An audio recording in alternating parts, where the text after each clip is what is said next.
The first story from Iran that I remember hearing is Persepolis, and I am embarrassed to tell you that I'm not talking about the graphic memoir. I am talking about the 2007 animated adaptation of that story. It tells the real life story of the writer of the graphic novel, Marjan Startrapi, who was born in 1969, just 10 years before the revolution that overthrew Iran's Tsar, and just a little bit before Islamic right-wing fundamentalists were voted into power. So you're able to see through the author's lived experience of women's ability to exist in public life being slowly stripped away. We see it through her small acts of rebellion of wanting to listen to Western music and wanting to wear Western clothes.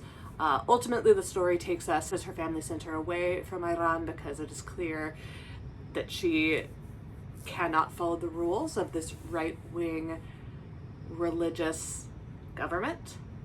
And the story of the diaspora, the story of not ever really feeling at home, and the disconnection from her beloved mother and grandmother is devastating. The second Iranian story that I remember is called Circumstance. It is a 2011 film that tells the story of two best friends who are girls who during the day are completely respectable, go to school covered head to toe, and at night are part of an underground party scene.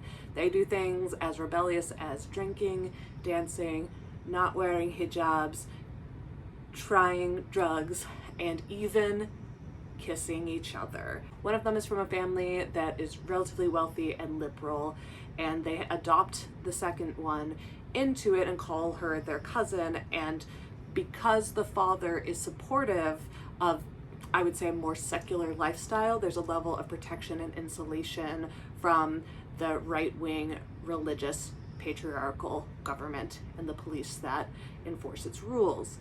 When the rich girl's brother returns from spending time in prison for a drug addiction, he has discovered Islam, and suddenly there is a spy within their house. There's someone who will speak to the religious police about the things that he is seeing. And the relative freedom and insulation that these two girls had as they were falling in love with each other is taken away. I don't want to spoil the ending for you, but it's devastating. The next Iranian story I remember is No One Knows About Persian Cats. This is a 2009 movie that tells the story of a young man and a young woman who want to be able to play rock music. They love indie rock music, and if you see any of the visuals from this movie, like, they are indie rockers.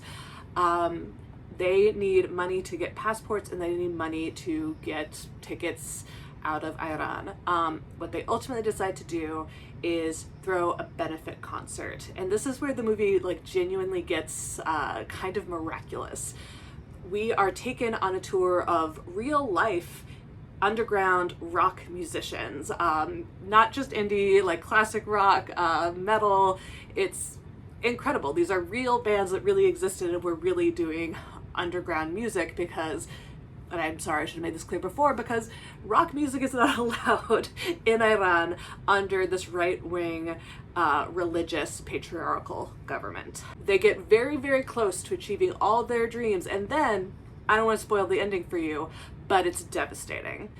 The next story that I remember from Iran came from news stories. After Masha Amini was killed by the religious police for not being modest enough, thousands of women and girls showed unbelievable courage in marching into the streets, resisting police, living freely and expressing their lives publicly, both in terms of how they were dressed and what they were saying, to fly in complete defiance of the right-wing religious patriarchal government and the religious police that it employs. I am still nearly brought to tears when I think of how brave these women and girls were. And I will spoil the ending for you. It is devastating that there was no real political change in Iran after that movement, but I will forever be in awe of and deeply grateful to the young women and girls who fought so bravely for themselves and their peers. The next story that I remember that came out of Iran is The Seed of the Sacred Fig.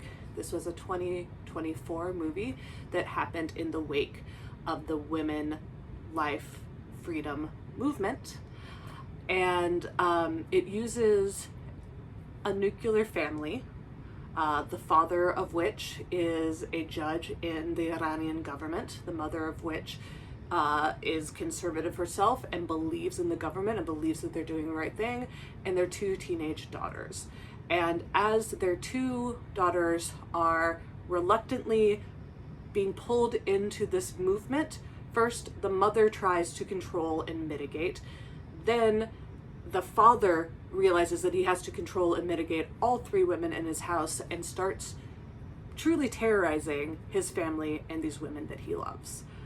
The nuclear family is a metaphor for the state of Iran and how it is impossible for these wonderful, beautiful, incredible women to survive under the chokehold that the patriarchal power has over them.